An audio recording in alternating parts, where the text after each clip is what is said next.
Hey guys, Jay here. Welcome to Eons of Battle. I want to talk about the problem with 40k right now, and that is that even though the 40k catalog is bursting at the seams, it's kind of a mess, and there are a ton of units that definitely either need to be resculpted or re-released right now to get 40k back to even. With 10th edition, Games Workshop has been doing a decent job of getting rid of a lot of older Finecast or Forge World stuff and introducing some new plastic kits, although not really enough new plastic kits. A lot of the new Codex releases have been paired with just one new character or lieutenant in plastic, which is not quite enough, but there are some armies that are in desperate need. I mean, really, Drukhari, as of this moment, are missing 10 units that are in their index that are completely and totally unavailable from Games Workshop. It's wild. Literally Hand of the Archon and the Beastmaster, which within those two units is a whole bunch of units. If you want to play those units as a Dark Eldar player, you either would need to have been collecting Dark Eldar for a decade, or you only play in Tabletop Simulator where you can just download the units. If you want to play Court of the Archon or Beastmaster right now, you cannot do it. If you go to the Games Workshop web store and look up a Lamian or an Urgal or a Medusa, but spelled in a completely crazy way, you cannot buy those units. There is a big fat nothing on the Games Workshop web store. And that's wild. There are units in the game. Beastmaster, actually a really solid unit right now. 110 points for a good gaggle of high strength, decently fighty monsters that move 12 inches. It's really, really good, but you just can't do it. You just can't do it. How is Dark Eldar not the next codex in the pipeline with just a range refresh of all of these old school units? I get it. They were all Finecast. They're actually kind of better Finecast. They had just come out in Metal when Games Workshop switched from Metal to Finecast. Finecast stinks. Games Workshop does a really bad job with Finecast. So I'm not upset that I can't buy those models, but I would love to buy these units, especially in perfect modern Games Workshop multi-part plastic. That would be the dream. And I should at least be able to buy the old Finecast ones if I want to put these into my army, but currently you cannot do it. And it's not just those two units. Grotesques, a normal unit for the Homunculi Coven. Can't buy it. They're kind of like the Terminator equivalents for Drukhari. Just can't not buy them. Now, to be fair, you kind of couldn't buy them before because you need a squad of 3 and there was just one kind of Finecast dude who was cool looking, but he was in a very specific running pose. And so I saw a lot of just that guy over and over and over again. So definitely need a plastic kit for that, but it is kind of wild. Definitely Drukhari is the biggest outlier of things just not working right now. And Games Workshop can do it. They can totally do it, but I think Games Workshop is spreading themselves a little thin with all of their different games. 30k coming to plastic, Age of Sigmar 4.0. So there's rumors that Warcry is going away, but I don't necessarily believe it. You got Kill Team, you got Necromunda. There's Epic 30k is supposedly a thing, but I'm not convinced. I've seen one box at one friendly local game store once. The game doesn't feel like it actually exists. But 40k is the game. If you think of Games Workshop and Warhammer, you think of Warhammer 40k. So I think all of these armies should be complete. You can actually get them.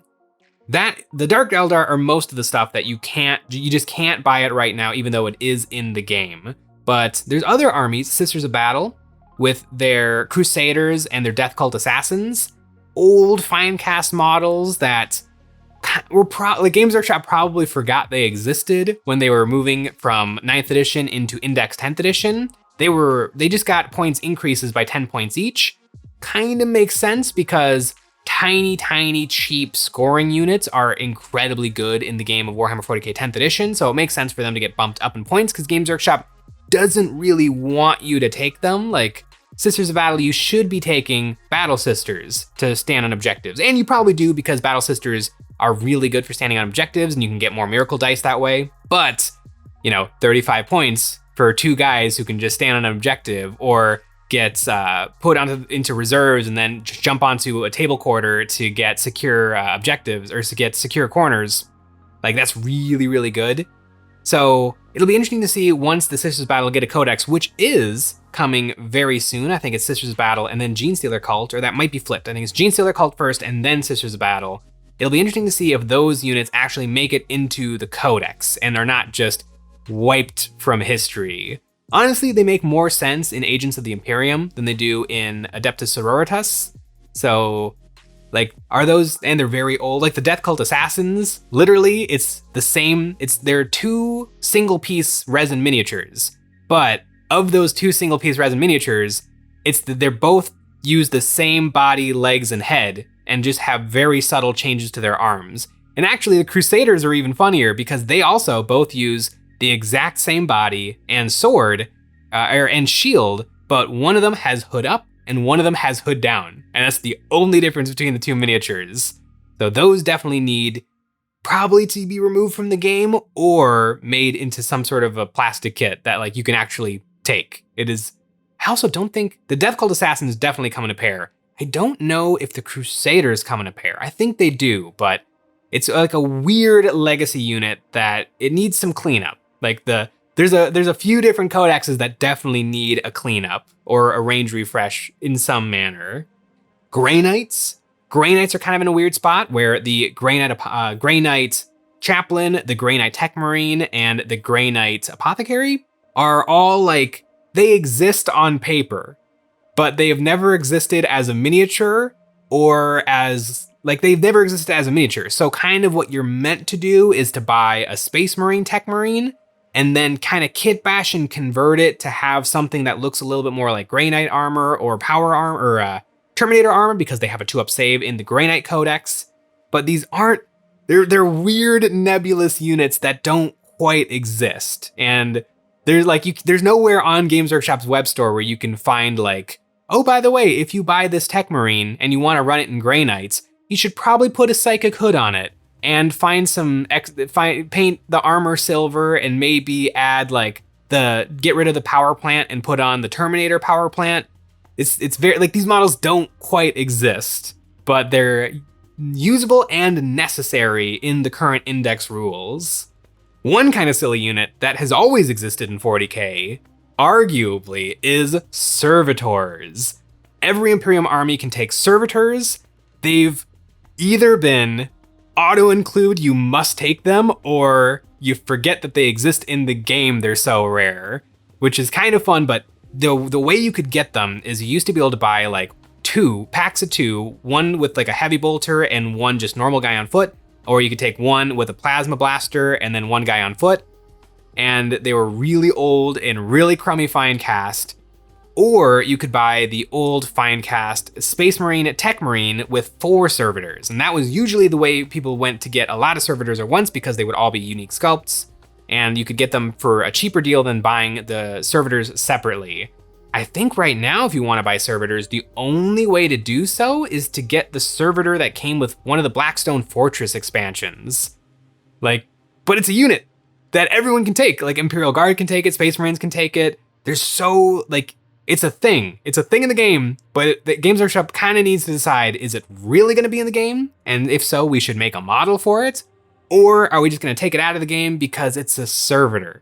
It's something that exists in the lore. Probably every army, when they're on a battlefield, there'd probably be dozens, hundreds of servitors running around doing stuff.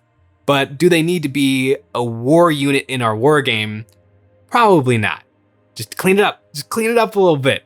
I want 40k to be pristine, to be immaculate, to be simple. Also, it just probably sucks if you're a new player coming to the game and you're like, there's something to the Crusader squad.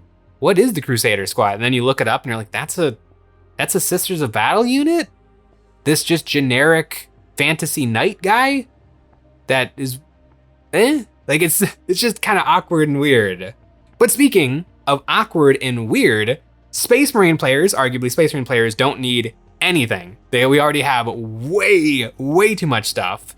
But if you want Space Marine suppressors, which I think is kind of a little bit of a sleeper unit.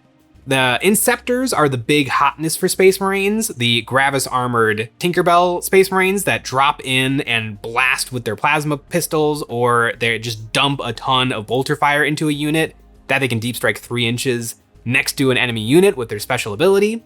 Like, those guys are really good. The suppressors are just normal Space Marines with sort of jump packs and strength 7 autocannons that suppress an enemy unit, which makes them hit on 1 worse than they normally would be. That's not bad for 85 points. They got a 48-inch range, so they can essentially shoot all the way across the entire map. Like, they're not a bad little unit.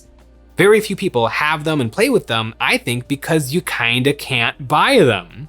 You can buy them, but only if you buy the weird box Space Marine Vanguard Task Force, which used to be the Combat Patrol, is no longer the Combat Patrol, but it's just there because currently that box is the only way to get 3 suppressors. That box also comes with 10 infiltrators, and it comes with Captain in Phobos armor, and it comes with eliminators.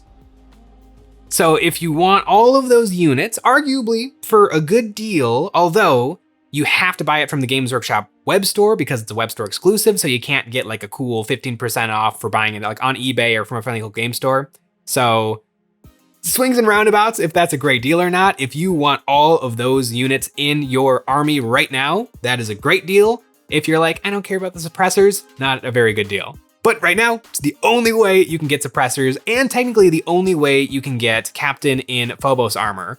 Although arguably, Lieutenant in Phobos armor is also a Captain in Phobos armor. It's a Space Marine wearing Phobos armor. Honestly, if you just took one Incursor or Infiltrator and said that's the Captain in Phobos armor, it is. It doesn't. I guess it comes with the grav shoots. So if you're like, but if he comes with the grav shoots, then you could just take a Reaver model and say this is a Captain in Phobos armor with the grav shoots. Like it's see what I mean? It takes so much explanation to be like, hey, do you want to add this unit to your army? Here, you can go click add to cart. Like, that's what it should be. That's what it should be. But instead, it's such a mess of like, buy this box, and then you get rid of these guys, kit bash this thing, grab these 3 guys, which, by the way, because those suppressors were in that bundle box, you actually only get 2 unique suppressors. You get the suppressor sergeant, and then you get 2 identical suppressors. So they make a multi-part plastic kit so that all 3 of them are unique. Like, Games Workshop has done this for almost everything else, but the suppressors, for some reason, like, I guess just Games Workshop never saw people being passionate about this unit or didn't want to add this unit to their army, and so they're like, we don't have to put the time in to make this a normal, purchasable unit for Space Marines. I used one in a battle this weekend. It actually did a lot of work. There was a Mutalith Vortex Beast that was about to annihilate my tank with their incredible like strength 14, it might be even higher than that, like strength 16 gun. I shot him with the suppressor. I actually did 2 pips of damage, and I made that gun hitting on 4s, and Sean failed the roll, and my tank didn't blow up. Great, 85 point unit that can zip around the battlefield. Love it. Tricky to buy. And the deals aren't getting that good on eBay anymore because it's a Warhammer, it's a web store exclusive. So eBay scalpers aren't like buying dozens of the box and then parceling them out like they would when you could just buy them from a friendly local game store. So everyone be sad for Space Marine players. They can't buy 1 unit for their army that isn't even like good in the meta right now. But yeah. But speaking of Space Marine players, Chaos Space Marine players have the exact same problem. If you want Obliterators or a Venom Crawler, you have to buy them together. Because when Games Workshop made them originally for a bundle box, they were on the same sprue. If you want Obliterators, you probably don't want a Venom Crawler. If you want a Venom Crawler, you probably don't want to be paying for Obliterators.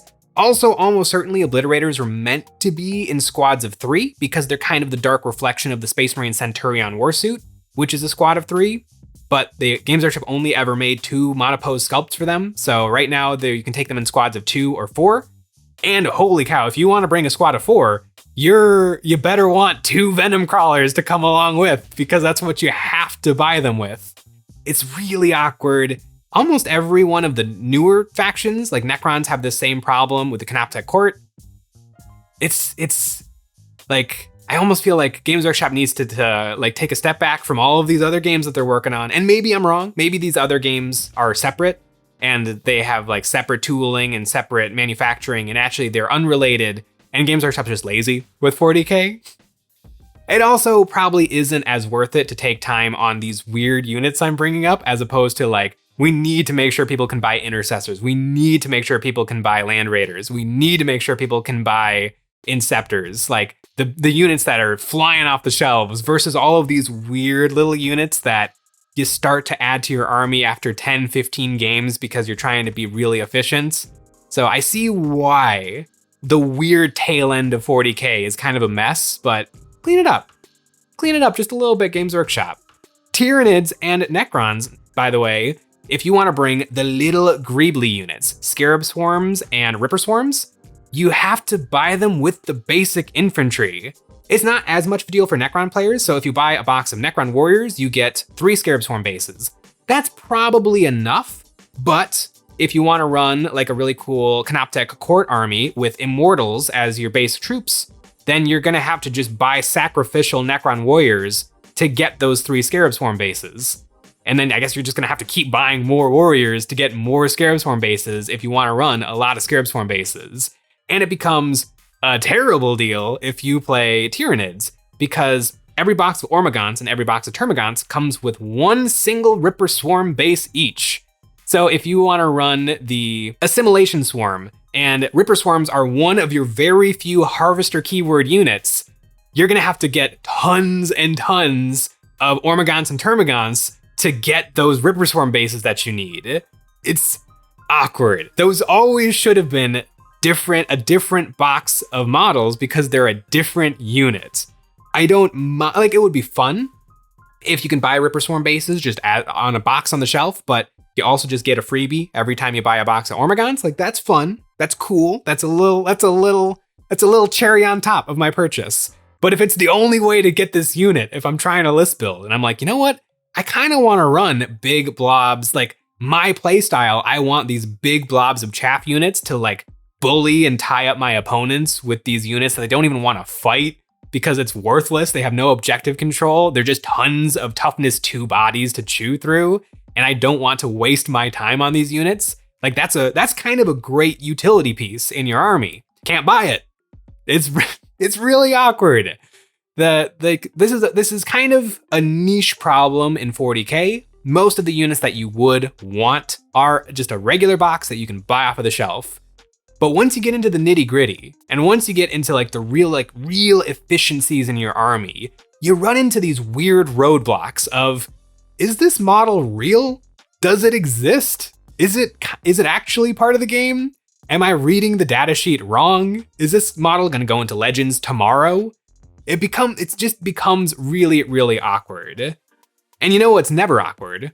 That's right, our Patreon. Over there, we have a new terrain set every single month, and this month we have the Pestilent Forest, a table's worth of grotesque yet beautiful terrain pieces that'll let you fight your tabletop battles surrounded by the corrupting influence of decay. Huge eye plants, cauldrons of pestilence, rotting creep, and the Great Maw make for a very chaotic environment. And if you always want to be up to date on the goings on here at Eon's Battle and be entered into our monthly giveaways, this month we're picking 3 followers to receive this month's terrain. You can follow the link in the description to sign up to our newsletter. We are 1 year into Warhammer 40,000 10th edition, and I would have loved to see Games Workshop just clean the game up a little bit. Do a little spring cleaning. Just knock off the cobwebs, put some models to pasture, put some models into plastic, and get 40K pristine. It should, just like when you buy a board game, it should all come in the box, and it should all fit in the box. And right now, 40K 10th edition is not fitting in the box. You've got a bunch of Ziploc baggies sitting on top. You got like a 3D printed dice holder. It's a mess, but it's a fun mess. Thanks for watching.